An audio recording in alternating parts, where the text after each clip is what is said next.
Selamat datang di channel edukasi untuk mahasiswa. Nah, dalam kali ini kita masuk ke mata kuliah kalkulus. Dan bab yang akan kita bahas kali ini adalah persamaan diferensial. Biasa, ordo 1.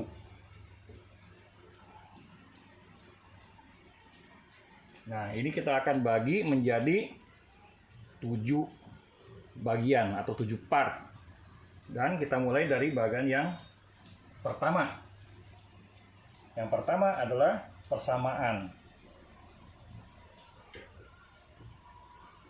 diferensial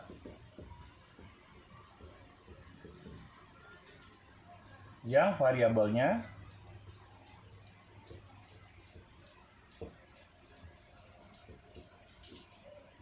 dapat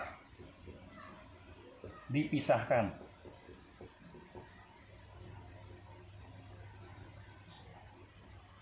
Artinya nanti variabel X dan Y kita bisa pisahkan di bentuk umumnya.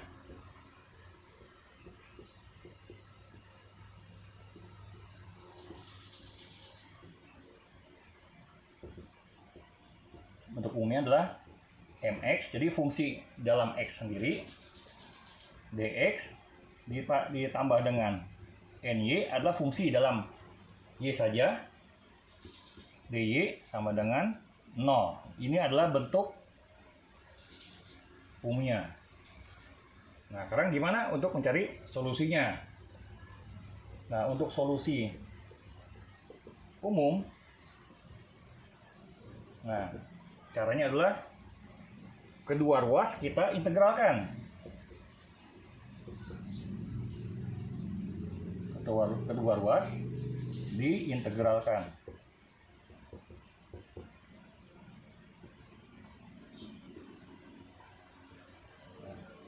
Maka hasilnya akan menjadi integral mx dx ditambah integral dari n y dy itu sama dengan c.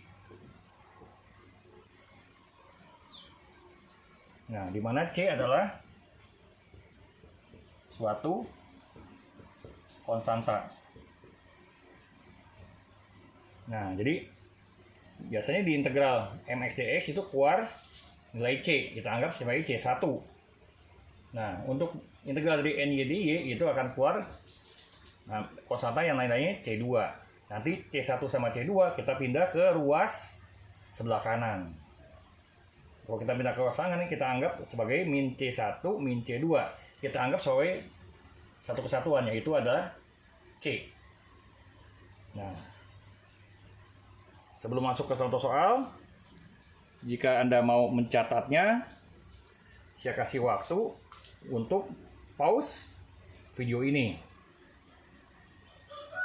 Nah, setelah itu nanti saya lanjutkan kembali. Sudah? Silakan pause. Sudah, saya hapus ya.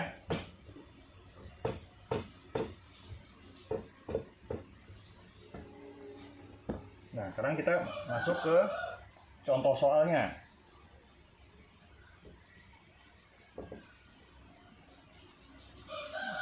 dy dx itu sama dengan x kuadrat ditambah 1 per y kuadrat min 1. Nah, kemudian kita kali silang. Nah, kita kali silang ini sama ini berarti x kuadrat ditambah 1 dx sama dengan, nah ini kita kali silang juga, y kuadrat min 1 dy. Kemudian kita pindahkan yang ini semuanya ke ruas kiri. Jadi sebelah kanan dibikin 0. Hasilnya x kuadrat ditambah 1 dx dikurangin y kuadrat min 1 dy sama dengan 0.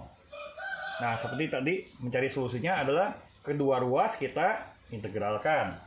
Jadi hasilnya adalah integral x kuadrat tambah 1 dx dikurangin integral y kuadrat min 1 dy sama dengan c.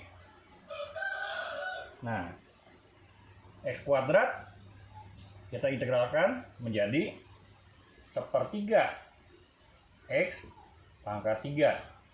Kemudian 1 kita integralkan menjadi x.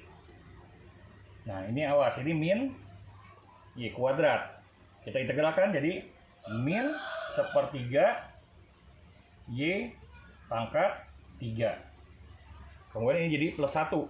Plus 1 kita integralkan jadi ini jadi y. Nah, maaf, sama dengan c. Nah, agar dia tidak pecahan, ini semuanya kita kalikan dengan 3. Nah, ini menjadi x pangkat 3 ditambah 3x dikurangin y pangkat 3 ditambah 3y sama dengan c. Nah, kenapa tidak 3c di sini? Nah, ingat tadi yang sebelum asumsinya yang saya tahu integral ini hasilnya adalah integral ini hasilnya ada keluar kuadrat C1. Integral ini akan keluar kuadrat C2. Nanti C1 dan C2 kita pindahin ke ruas sebelah kanan. Jadi minus C1 minus C2 kita anggap sebagai C. Jadi C itu walaupun kamu kali, kamu bagi, itu tidak akan mempengaruhi karena nilainya suatu nilai konstanta. Jadi ini tidak 3C. Jadi tetap C aja. Nah, setelah itu kita susun dari pangkat tertinggi dan aturan abjad X, Y dulu, baru ke pangkat dari tinggi ke rendah. Jadi hasilnya adalah X pangkat 3 dikurangin Y pangkat 3 ditambah 3X ditambah 3Y sama dengan C. Nah, nanti silakan Anda catat seperti ini. Anda bisa pause video ini. Oke, nanti sampai jumpa lagi di bagian yang keduanya. Terima kasih atas perhatiannya. Sampai jumpa lagi.